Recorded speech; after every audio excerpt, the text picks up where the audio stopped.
myself, Sachin Kumar Mandilwar, Assistant Professor, PG Department of History, Magadh University, Bodh Gaya Bihar, an outline of the Mahatma के 7वें खंड के साथ आप सबके बीच उपस्थित हुआ हूं।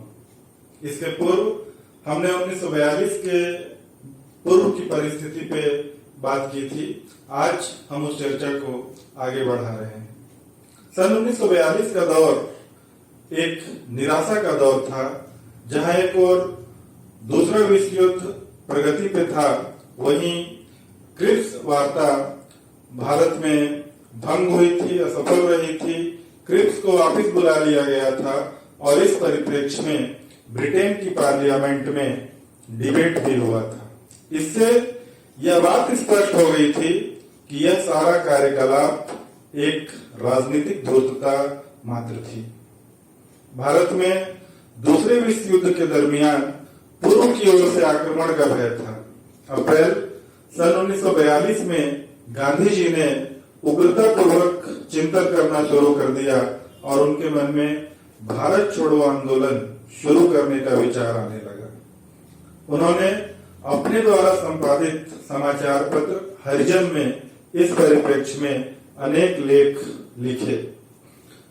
भारत पर जापान के आक्रमण को अंग्रेजों की उपस्थिति निरंतर प्रोत्साहन प्रदान कर रही थी। इसी बीच कांग्रेस वर्किंग कमेटी की बैठक वर्धा में जुलाई सन 1942 के मध्य में आयोजित की गई और गांधी के विचारों का इस सीडब्ल्यूसी में समर्थन किया गया। लेकिन जन आंदोलन कब शुरू करना है, यह डिक्लेयर नहीं किया गया। 1 अगस्त सन 1942 को इलाहाबाद में तिलक दिवस मनाया गया और इस अवसर पर गांधी जी के उत्तराधिकारी जवाहरलाल नेहरू ने जो भाषण दिया, उस भाषण से ऐसा प्रतीत हुआ कि निकट भविष्य में कांग्रेस कोई बड़ा आंदोलन शुरू करने जा रही है। जवाहरलाल नेहरू ने तिलक दिवस के अवसर पर एक सभा को संबोधित करते हुए कहा कि हम आग के साथ खेलने जा रहे हैं। हम दोधारी तलवार का प्रयोग करने जा रहे हैं, जिसकी चोट उल्टे हमारे ऊपर भी पड़ सकती है। लेकिन हम क्या करें, हम विवश हैं। लेकिन उन्होंने यह स्पष्ट नहीं किया कि 1 सप्ताह बाद ही कांग्रेस इस जन आंदोलन का आगाज करेगी। डॉक्टर राजेंद्र प्रसाद ने एक स्थान पर भाषण देते हुए कहा कि हमको इस बार गोली खाने और तोप का सामना करने के लिए तैयार रहना चाहिए। सरदार पटेल ने बंबई की एक सभा को संबोधित करते हुए कहा था कि इस बार का आंदोलन थोड़े दिनों का किंतु बड़ा भयानक होगा।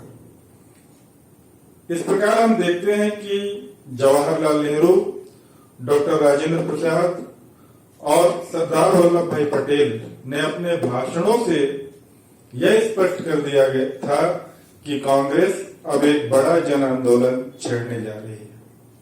लेकिन इस बार हम फिर देखते हैं तिथि का निर्धारण नहीं किया गया था।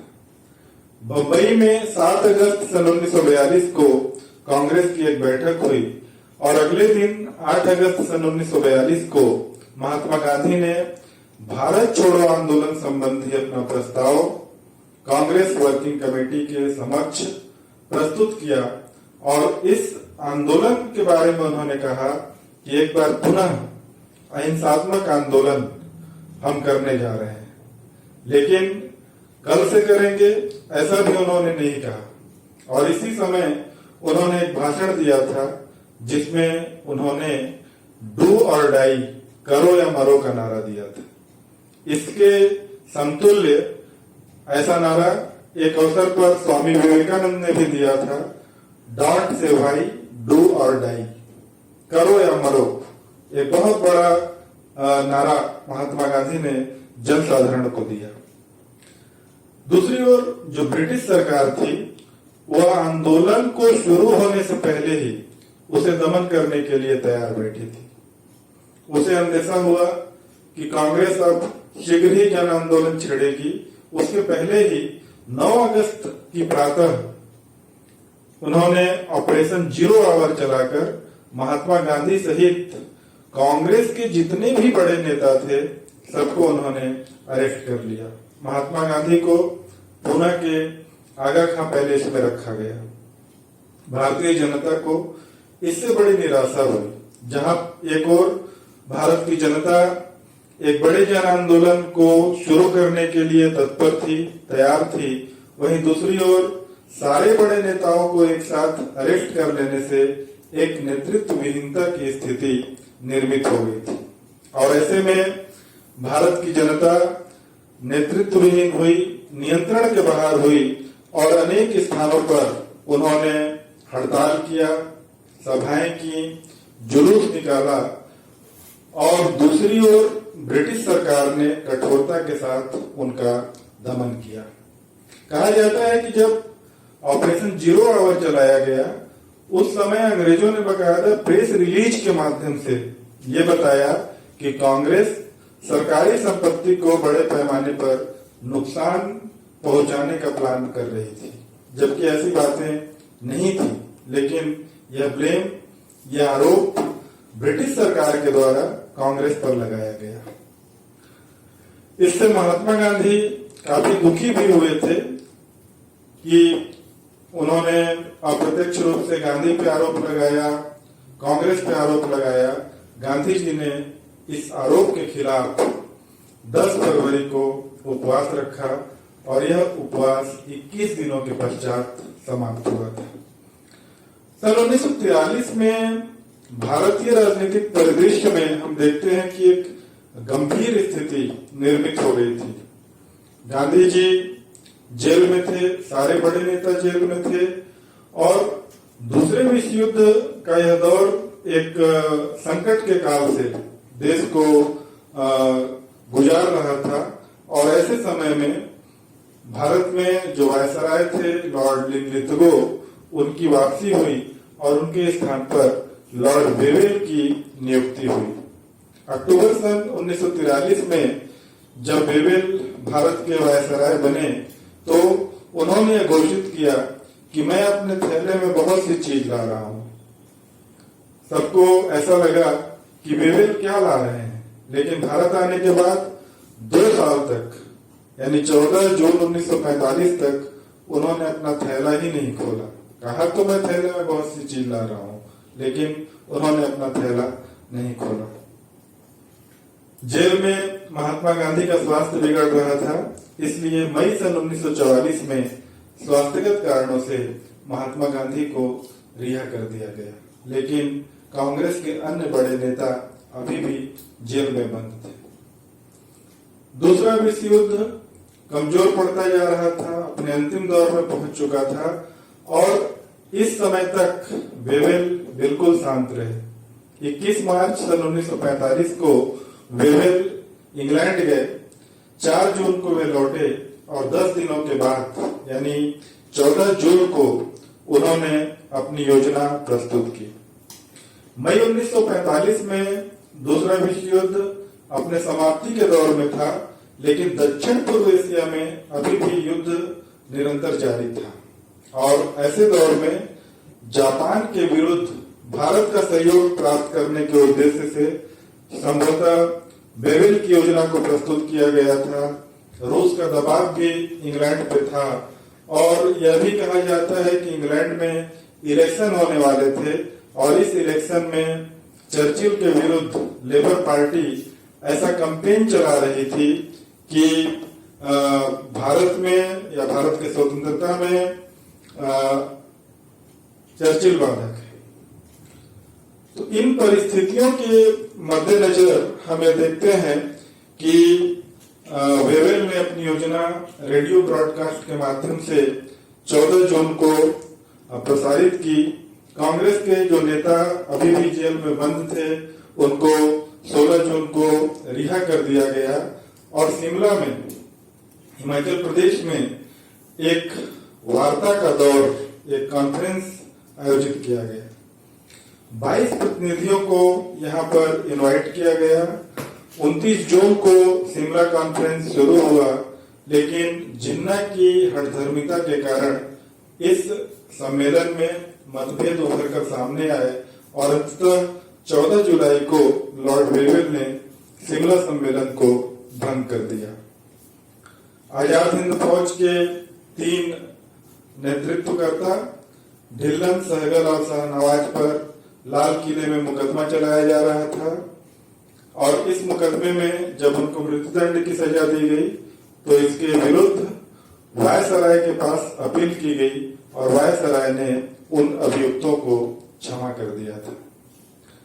ब्रिटेन में चुनाव हुए दूसरे विश्व युद्ध के पश्चात और इस चुनाव में जैसा कि अपेक्षा थी लेबर पार्टी की विजय हुई। उसने अपनी मैनिफेस्टो में भारत के स्वाधीनता संबंधी बातों का समावेश भी किया था। क्लीमेंट एटली प्राइम मिनिस्टर बने। उन्होंने भारत के वायसराय वेवेल को बुलाया और वेवेल जब इंग्लैंड से लौटकर वापस भारत आए सितंबर 1945 में तो उन्होंने इलेक्शन कराने की बात कही। इलेक्शन हुए, 7 प्रांतों में कांग्रेस को विजय श्री प्राप्त हुई। तत्पश्चात कैबिनेट मिशन 16 फरवरी सन 1946 को भारत आया, जिसमें स्टेफर्ड क्रिप्स, फ्रांसिस लॉरेंस, एवी अलेक्जेंडर शामिल थे। तीनों कैबिनेट के सदस्य थे। इस समिति ने, इस मिशन ने भारत में 282 बैठकें की और 472 नेताओं के साथ इसने बात किया। मुस्लिम लीग ने डायरेक्ट एक्शन डे, प्रत्यक्ष कार्रवाई दिवस मनाया। तत्पश्चात अंतरिम सरकार के गठन की घोषणा की गई। 6 अगस्त सन 1946 को यह घोषणा किया गया। 24 अगस्त को कांग्रेस ने इसे स्वीकार किया और 2 सितंबर सन 1946 को अंतरिम सरकार का गठन हुआ। 20 फरवरी सन 1947 को क्लीमेंट एटली ने एक महत्वपूर्ण घोषणा की, जिसमें उन्होंने कहा कि जून 1948 के पहले भारत को स्वतंत्र कर दिया जाएगा। इसके लिए वेवेल को वापस बुलाया गया और उसके स्थान पर नए वायसराय के रूप में लॉर्ड माउंटबेटन की नियुक्ति की गई। माउंटबेटन ने विभाजन का प्रस्ताव रखा और भारतीय स्वतंत्रता अधिनियम 4 जुलाई सन 1947 को ब्रिटेन की पार्लियामेंट में पेश किया गया, जिसे 18 जुलाई सन 1947 को पास कर दिया गया। और भविष्य में हमें देखते हैं कि 14 अगस्त सन 1947 को पाकिस्तान और 15 अगस्त 1947 दिन शुक्रवार को भारत का, अब स्वतंत्र भारत का अभ्युदय हुआ। लेकिन स्वतंत्रता का जश्न मनाने के लिए महात्मा गांधी दिल्ली में नहीं थे, वे नोआखली बंगाल में दंगा को शांत करा रहे थे। महात्मा गांधी विभाजन के पक्ष में नहीं थे। उन्होंने तो यहाँ तक कहा था विभाजन मेरे लाश पर होगा, लेकिन परिस्थितियां ऐसी बनी कि विभाजन के प्रस्ताव को पटेल और नेहरू को भी अंततः स्वीकार करना पड़ा। इस तरह भारतीय राष्ट्रीय आंदोलन के मद्देनजर भारत स्वाधीन हुआ।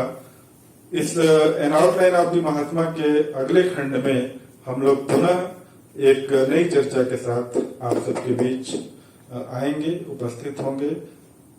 Thank you very much.